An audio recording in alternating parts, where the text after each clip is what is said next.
Welcome to our Devos where we are talking about trials. Trial talk.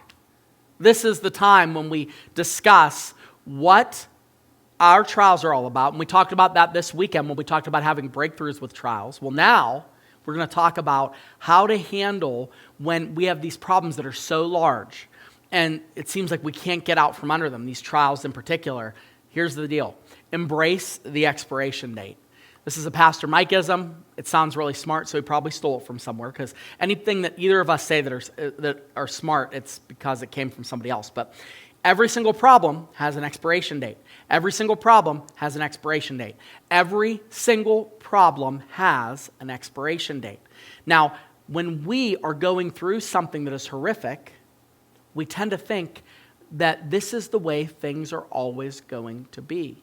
Now, if you're in an ongoing trial, like with your health or with your situation with a family member that you can't control, maybe it's going to be like that indefinitely. And I hate to say that, but that would be unrealistic if I just said, just pray and God's just going to heal that. And it's going to be like it never happened. No.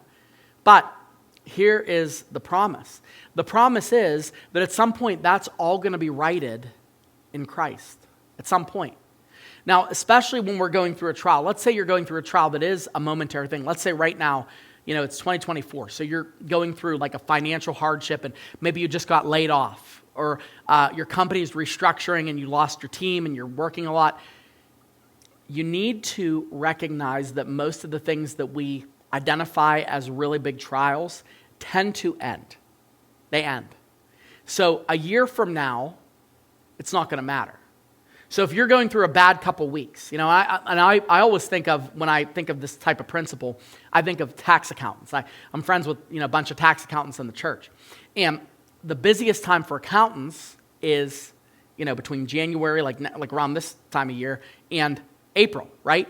So that season is like, it's no fun. Like, if you're an accountant, you have no social life, you're doing taxes. If you're a corporate accountant, you're trying to get everything ready to, tidy up that quarter. And it's really, really complicated. Late nights, early mornings. But April comes. And finally that workload kind of downshifts. And when it does, you realize, oh man, I got through that. It's okay. Well, in order to get through the thing that you're going through, you have to trust God that there's going to be an expiration date, even if you don't see it. For example, Paul writes in Romans chapter 8, verse 18, he says, I consider the sufferings of this present not being worthy, comparing with the glory that is to be revealed to us. He says, whatever I'm suffering for on this side of eternity, it doesn't make a difference compared to what I'm going to experience when I see Jesus. Glory will always outweigh trauma. Glory will always outweigh pain. And Paul says, look, I'm going through a lot right now. I mean, he is beheaded for his faith. He is arrested for his faith. His reputation is taken out of commission. And he ends up having the proper perspective. His trial had an expiration date. Your trial, Christian, has an expiration date. Your healing will come. It might not come in the form that you think.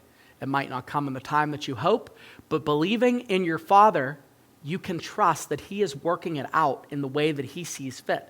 And it's not about us getting what we want. It's about us trusting Him enough to allow what He's doing to be enough. And who He is to be enough. And His sufficiency to be what we aim for.